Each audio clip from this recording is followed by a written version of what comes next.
Hello, everybody, and thank you for tuning into the Liberty Report. With us today is Daniel McAdams, our co-host. Daniel, good to see you this morning. Good morning, Dr. Paul. How are you this morning?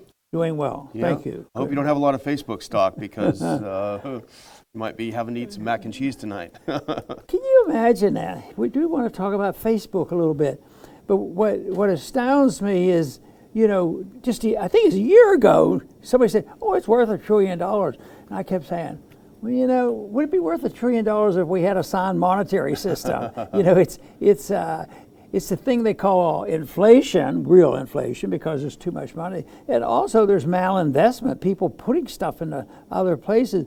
And then it gets even more bizarre when you think of trillions of dollars, not right now, but many, many billions of dollars going into cryptocurrencies. And I just have trouble seeing these things of real value. And the market is so important for figuring out value for investments and how is your business doing and all these things. But right now, it's very hard to figure it out because we don't have a good unit of account. Yeah. It's sort of, I keep comparing it to what it's like if you're an architect and a builder and you're building a skyscraper, but every day your measuring device changed a little bit. Yeah. The building becomes unstable, and that's it. But anyway, there were announcements here on Facebook, worth a lot of money a little while ago. Today it was announced down 22%. And the other thing that is pretty much symbolic of the age that we live in, I think that poor guy Zuck, he lost some money. Did you know? Just over, I think he lost $100 billion or something. That's pocket change. Yeah, I mean it is absolutely unbelievable what's going on here, but it looks like there's something big going on, which may be market driven more than I've given it credit for right now, because maybe it was built up because there was a lot of activity, even though there was a lot of money going around. But right now there's people, I guess people aren't using Facebook. Yeah. I checked with my wife to find out how these things work because she liked it for the family and kept up.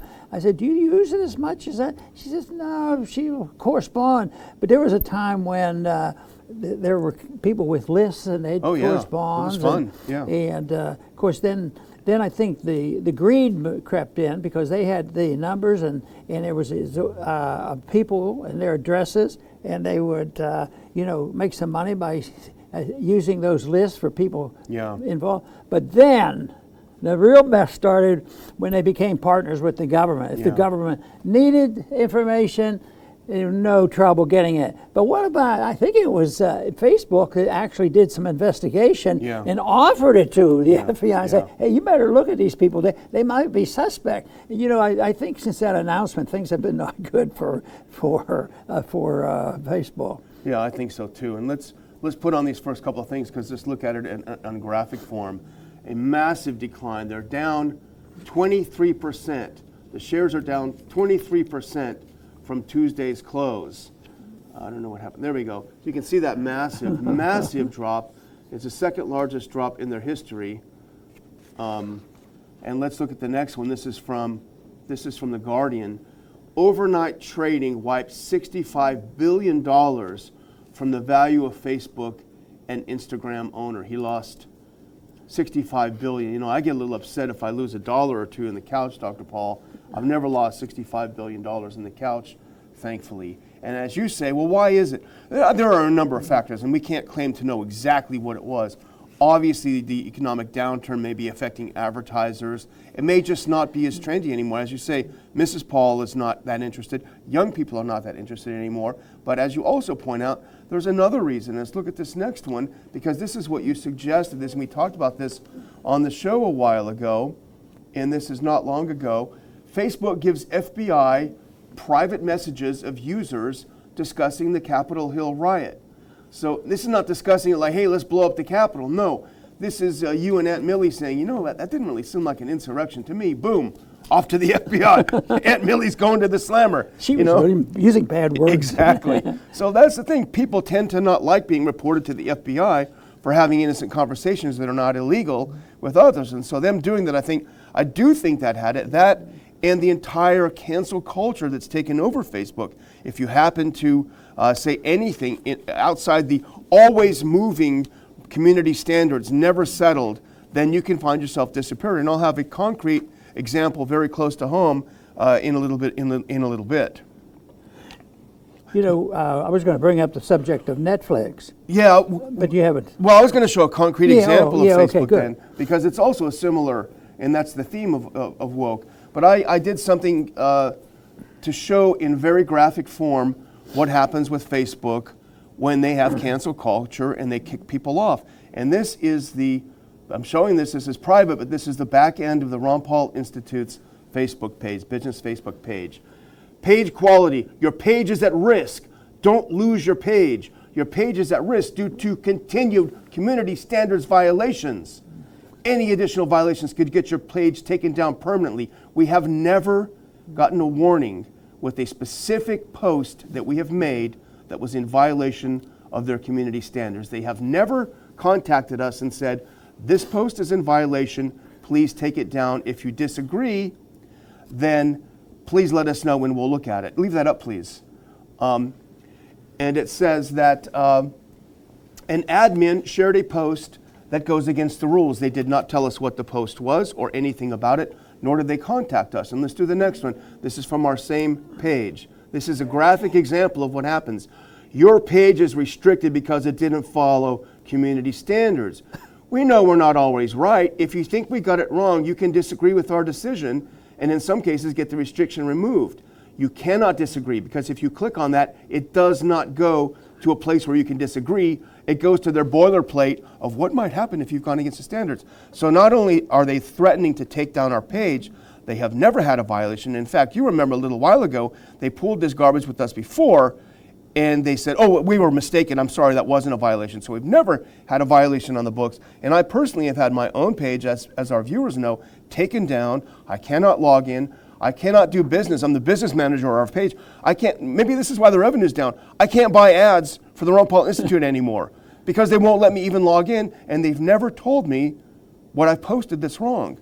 They've never said anything. They just won't let me log in, and they've in fact unpublished my page as of yesterday. I have no idea why. So maybe they're just not good at running a business. Or lying. Or lying. Because they're talking about social standards. Everybody's concerned about social standards. I don't think you don't have concern about social standards. That's one of the reasons some people are libertarians. You think you get better standards set up rather than the government. And this is what they do. When you set the standards as social and it's vague, it's collectivism. But you should be able to see the emphasis on we want to protect the liberty and the property of individuals because rights are individuals. They don't belong to society. And that is more or less, all of a sudden you have this group of people who get appointed to protect the values of society, and if you go against anything, you're a very bad person. But if you go with it, the people involved, they can make a lot of money. But you know, on occasion, I think they get caught up. Like maybe that's what's happening right now. You know, the people. It takes them a long time. We talk about it. Well, how long it took them to wake up about Vietnam, and they really never woke up about the Middle East wars. They just ran out of steam. But on Netflix, you know, this has been in the news, and their stock has taken a hit too. So all the companies are suffering from the same misdirected investments. But the one here on Netflix I thought was of interest because it says it was down 38% since its pedophilia movie. Yeah. And I don't know enough about these things, where they appear or how often, who's watching, and all the details. But I just don't think that the sense of an understanding freedom and freedom of speech, that if you put something on and talk about vaccines and natural immunity, you get eliminated. But the company goes ahead and puts up a pedophilia movie. Yeah. But in this case, it looks like the people woke up a little bit because the people rebelled against this. There was a limit, and once again, and this is good. That's what's coming of it. They say that people now in this campaign the outsiders, Republicans, are realizing, well, we have to talk about the kids, you know, in an honest way. As Nancy Pelosi wants to talk about kids too. But they talk about that. But I think the people appealing to the parents, because most parents are still pretty dedicated to the children, and I think that's good, and that's the reason Netflix, probably for some other reasons too. Yeah, but it's the whole woke culture that goes against, as you say, the customers. They literally hate their customers. And put up that next to me, because this is what you're talking about. And this is from a little while ago, but it's still relevant because it's happening across the board. Netflix down 61% since its pedophilia movie. And let's turn, and we'll show what we're talking about without being graphic if we go to the next clip. This is a tweet from, I think, the Daily Caller. The film was called Cuties. And I cut out the part that was too graphic because I don't want to read it, to be honest. But it says, "We watched Netflix Cuties so you didn't have to. Cuties includes close-up shots of girls," we're talking young girls, preteen girls, crotches and buttocks, links to girls to porn, discussions of sexuality, etc., etc. These are little children. They made a movie that had an extraordinary high sexual content. And instead of people saying, hey, that's pretty neat, let's do some more of that, they said, let's cancel Netflix. And so people do vote with their wallets, and the market does work. And so we're trying to be optimistic and say maybe it's kind of coming back to our direction, you know, a little bit. You know, not too long ago, there was a well-known politician in this country that said that what we don't need, and if we come up short on raising kids and teaching them right and wrong, it's up to the village. The village will take care of them. People. And but there are some people, if you read carefully exactly what Marxism is all about and what they advocate, so it is a principle on their part. You know, I always want them to have a principle, but if they're going to have a dumb, wicked principle, we ought to know about it, we ought to understand it, because there are people that have principles that follow Marxism, and they detest this whole concept of the family and parental control. Just think of what's happened in medicine. You know, you can get all kinds of things now, and the parent is to be denied the information, and it's to be done by the government. The village has to take care of it, and that again is a violation of the principle in a free society of people having rights, individual rights, and I think that is what we were given or emphasized and rediscovered, you know, with the beginning of our country, is that individuals have rights and they're not group rights. This is group rights, but the groups turned out to be people who weren't our friends, and they weren't the friends of the family or friends of the kids or friends of education, friends of the church. No, they're enemies who will use this to destroy the foundations of Western civilization so they can rebuild it in a much better manner. Yeah, I'm sure. And the good thing is that hopefully all this money that people are pulling out of these companies, there will be other companies that show up, maybe a Netflix that doesn't have this kind of nonsense in it, that will become successful, a Facebook that doesn't have the cancel culture.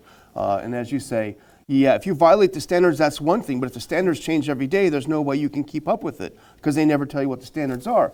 But I want to, you know, continue with our optimism. It goes against my nature, but let's put up the next one. This is from Bloomberg, because into this decline of the cancel culture social media walks Elon Musk. And I know you have a lot of misgivings and concerns about him, and I think that's well-founded. But here's Bloomberg. Elon Musk's free speech Twitter risks alienating advertisers and users. And it's an odd way of putting it. But this is how they're trying to spin it, because Musk has come out and said, I want to restore free speech. I want this to be the digital global town square. And normal people would say, well, that sounds pretty good. Are there some specific guidelines? Okay, you know, you follow them or not. But no, they're saying it's almost like they're preemptively trying to warn advertisers to stay away. You know, I think what's happened, to emphasize going in the wrong direction, is that the internet has contributed to this, because the internet is public, you know, and it's not thought of as a private source. Now, I think it's easy for me to understand when I think about we have freedom of speech and thought, and the government should never come in and lock us down unless we're committing fraud or something very serious like that. And yet, the example that I use is a church building. You have the church. The church, in the old days, it was owned by the church, owned everything. But the church building means that you can go in there and you can have your people, sort of like your home, extension of your home. So you can have freedom of speech here. But freedom of speech in the church, allowing you to have a decision made about your religious beliefs without an intrusion by the government or anybody else, because it's property, then that means that the people who want to come in and say, well, I want equal time. Well, this is what's going on. We have this vague thing on the internet and this all the programming done. I want equal time. So they lost the concept of private property, and I think that's where the answer, and we've mentioned it many times, by contract. If you don't have contracts that can hold people, hold their feet to the fire, you really can't defend civil liberties if you don't know that your home is your castle and your church is the business of people whose church it is, and not allow the government to come in and tell you what you can do in your own home. It becomes a little more vague when it comes to the internet, but I think you could sort it out if you had ownership. But how many times have I said, it took me a while to try to fully understand this, but it turns out that the media, the internet, it becomes an arm of the government. You have already made the example there. You become a spy for the government. Not only are you forced to turn over your records, sometimes, this sounds like lots of fun. I'm going to look around. Maybe I'll be in the good graces of the government. I'll be one step up on them. I'll give them information. Here's a lead for you. Yeah, exactly. And that totally violates property. Absolutely. And we've seen how they will take these social media executives and sit them in front of Congress. Why aren't you censoring more? Why aren't you censoring more? And now we know from the Alex Berenson case, because he was able to get some discovery, that they were literally, people like Fauci, they were literally behind the scenes manipulating Twitter. You got to get rid of Alex Berenson. You got to get rid of these people who are talking about natural immunity, these people who are questioning our wonderful vaccine, that you will never get COVID if you take the vaccine. Eliminate anyone who questions that. Well, it turns out those people were right, but they were colluding, as you say, with the government to do the bidding of the government, and they were very happy to do it. And they canceled people's rights to freedom of speech. That's why it ends up getting canceled. But I think it's this reflection. I don't think for the past 100 years we have improved and emphasized the understanding that the founders had and what they actually wrote in the Constitution. And there was too much flexibility there. But this has to be reversed, and we do have some good people out there now that started off as, well, it looks like the fight is with the progressives. Now some of those progressives are coming our way, not to being a typical Republican as much as one with libertarian beliefs and individual liberty being the goal. And therefore, maybe this shift is good. Let's hope that we can be let's hope we can be a little bit upbeat after the election. Say, there's some good signs here. Well, that's true. Well, speaking of the elections, everyone's talking about. I'm thinking about it, and I'm not even interested in voting, to be honest with you. But let's put up this next one, because I think we don't know for sure what this means. We saw this on Zero Hedge yesterday.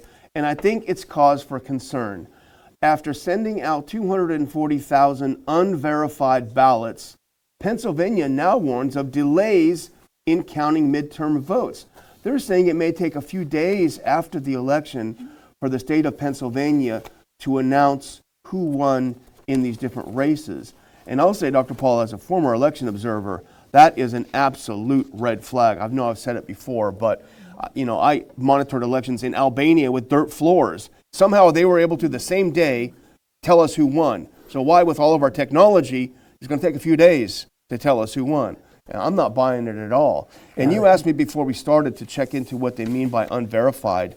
And what I did look into is, so this woman, you see her up there, she's their Secretary of State. She runs their elections. In 2018, she issued a directive to instruct the counties to register voters without verification of identity, right? So you can go in, register to vote, and not have to show your ID. That's what unverified is. They were unverified. So now 25% of the mail-in ballots in Pennsylvania right now, according to this article, are in the unverified category, i.e. we have no idea who sent this ballot in. So they're supposed to wait to count them. The question is whether they will or won't. Well, some people will say, some people don't have the right document to verify it, and they'll go through this thing and say, well, maybe we'll give it to them sooner or later and give it to them. But when I started voting a few years ago, and we were every place I've lived, whether it was North Carolina or Michigan, one of the rules you had is you had to go in when you moved there. Yeah. I think you had someplace you had to be there 3 months. You couldn't go in one day and vote. You had to go in there and register, and you had a voting card, and that was your verification on it. But if somebody said, well, we're going to use driver's license. Well, some people might not drive a car. But this is discrimination if you make people get a voting card. And I think that I think if people really want to vote, and getting a voting card doesn't seem to be an overextension of running an honest election. I mean, if it's too hard just to get a voting card or an ID, then maybe you shouldn't be voting. Maybe you're just not that engaged in this whole system. Let's look at the next one. This is also in the category of elections, and this talks about Democrat scheme to alienate, quote, election denier GOP candidates backfires spectacularly. They wanted to demonize, because I guess they can't compete on the economy, Dr. Paul, so they wanted to demonize people who called into question the veracity of some or all aspects, I don't know the details, of the 2020 elections, because no one can question anything, of course, but it hasn't worked out well for them. I've been a little bit suspicious the way the opposition to the Republicans have been operating, because it doesn't make any sense to me. It almost looks deliberate. What are they trying to do? And I have one theory that's probably not worth very much. But my theory is, or the plausibility of this, because anything is possible with a politician, is maybe some other people have an understanding closer to what our understanding might be, that we're nowhere close to having cleaned up our mess. Yeah. I mean, we're still spending $1 trillion more money every year that we don't have. There's so much malinvestment and so much inflation out there. It's just really starting. So maybe their goal is to, have the Democratic parties really look bad. Because when you think of all the Republicans could do is maybe pick the six worst spokespeople for the Democrat Party, and you wouldn't have to go to them right off from the top down. And these are the people. So the people, and that'll do the job. The Republicans march in, and then about a year or two after they're in, maybe the big one's going to hit. Yeah. So who knows? But that's too much conspiracy. Too much conspiracy. But I do know that the problems are not going to be easily solved. Yeah. Well, here's the details in this. This is from 538. I think it's a conservative website. From that article, quoted in that article, you can put that next one up. Let's go forward one. Of the 185 Republican candidates running for House, Senate, and governor seats who have denied the legitimacy of the 2020 election, 124, or 67%, are in races our forecast currently pins at solid R, meaning they have a 95 in 100 or better chance of winning. Overall, a bigger share of election deniers are running in solid R races than Republican candidates in general. Of the 496 Republican candidates running for House, Senate, and governor, 225, or 45%, are in solid R races. So it doesn't seem to be hurting them to be suspicious. But, I'm willing to say, hey, election denial, that could be a very bad thing, Dr. Paul. Let's look at the next clip. This is going to shock you. What about preemptive election denial? Here's Hillary Clinton 2 days ago, right-wing extremists already have a plan to literally steal the next presidential election. She's also a denier. She's even more extreme because she's a preemptive denier. It hasn't even happened, but it's fixed. But already they've accumulated many elections from 16 and 20, and they've been on the side of denying, and she would be the epitome of it. She's prepared. She's prepared to do it. So that'll tell us one thing. But we do have one other thing on. Yeah, a little foreign policy. Yeah. Foreign policy. Put that next one up. Yeah. This is disturbing. Yeah. You know, in the midst of all this, why are we talking about this campaign? What are they really doing? Yeah. What are they really interested? And unfortunately, there's some changes being made. There was a time when Scandinavia, that area, we just sort of thought they like peace and leave them alone, sometimes they get pushed around by the Nazis and the communists and all. But after the Cold War ended, you think, well, just take care of yourselves, be independent-minded.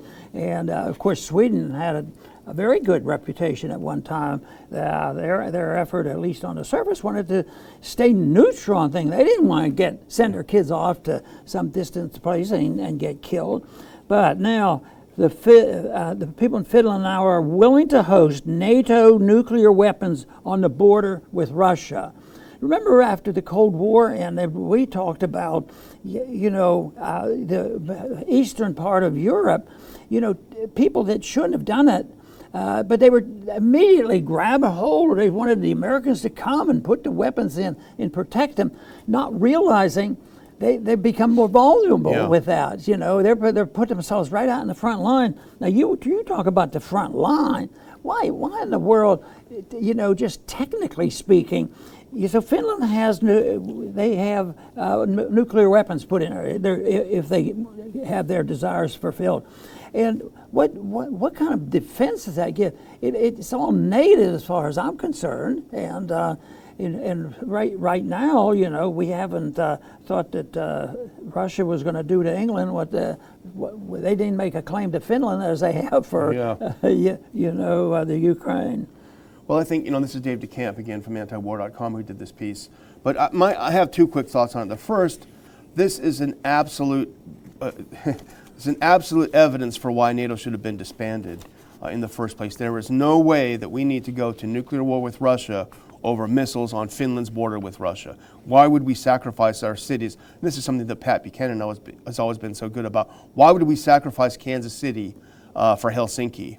If they want to put them on their border, hey, it's all up to you. But just don't call us in if things go south. The second one, ironically, this just bolsters Putin's claim that this is not a defensive alliance, it's an aggressive alliance all along. And we darn sure would feel that it was aggressive if Al-Qaeda put missiles on the border of Mexico that could hit D.C. We wouldn't buy them saying, well, this is just defensive. No, or any other hostile power on our borders. So ironically, they are proving Putin right, that, hey, guys, this is not a defensive alliance. You're putting missiles in our territory. We're feeling a little bit threatened here. Do you mind?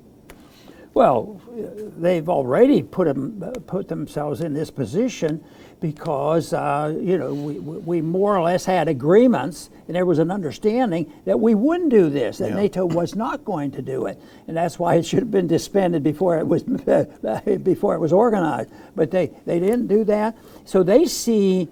The Russians saw what was happening in Ukraine, just like what you're describing. It would just add fuel to the fire because it would be in Finland now, and it would be no benefit whatsoever as I see it. It would just make things much more tense. And then the other thing you say we wouldn't want to go to war for them. We're not, and they certainly aren't going to happen. If some jerks get things out of control and we into a big another war in the Far East and over Taiwan, do you think that Finlanders going to rush down there with their rifles? This whole idea of a mutual agreement is just so silly. It's sort of adding one more to our empire. They will have to us putting it in there. We have to go in there. We have to put our troops in there. I don't know how many troops we have in Finland right now. We probably have a few there already, but you would have a lot more there if you even talked about it. I mean, where are they going to get the nukes? Yeah. You know? Just not much sense to that. It's just a blank check for them to be as aggressive as they want, and so it's a moral hazard Right. in a way. Well, I'm going to close out again, reminding everyone we are getting down to the wire on our conference here in Lake Jackson, Texas. Take a trip down. It's a nice time of year. It's again what we've been talking about, what we started the show with: cancel culture, the war on speech. Is the tide turning in our direction? We don't know, but we want to make our voices heard. We want to push the pendulum back if that's indeed what's happening. And one of the ways we can do it is to get together, share ideas, listen to very insightful speakers, compare notes, keep in touch, make, as Dr. Paul always says, our email lists. Don't count on social media because you'll be like me and get canceled for no reason. Your email list and get in touch with people. So I will include a link here on how you can get your tickets to the event. But we hope to see you in about a week and a half, less than a week and a half. Yes, I do want to remind our viewers and those of you who will attend that we have a couple rules. One rule, if you come, it's going to be serious. We're going to talk about serious policy, domestic, and also on foreign policy and monetary policy. This is going to be very, very serious. But it's also, that's the first rule we have, because that's what we're in business for, is to present the case from a free market libertarian viewpoint on why we don't need more government and why less government is very feasible and very practical. But the other part of this, the other second rule is that if you come, you have to come with the idea you're going to have a little bit of fun. Because, you know, this is one thing that always impressed me when I went to the college campuses, because frequently, you know, some of my talks went probably way too long, but I had a lot of young people come up and they would say, well, you know what I like about you, you're so optimistic. And I scratched my head and I said, I just talked to these kids for 45 minutes and told them how terrible things were and bankruptcy coming and they were going to suffer. Yeah, but you always told us what you could do to prevent it. So it's the last 15 minutes of my talk that I want to emphasize that at our meetings we do the same thing there, because it's natural, because people come and they're like-minded people, they meet new people, they see old friends, and it turns to be a lot more fun than just looking at the television set and trying to figure out what in thunder's going on with social media. But I do want to thank our viewers for tuning in so frequently, and often I want to encourage you to do that continuously. And we'll hopefully see you at the convention.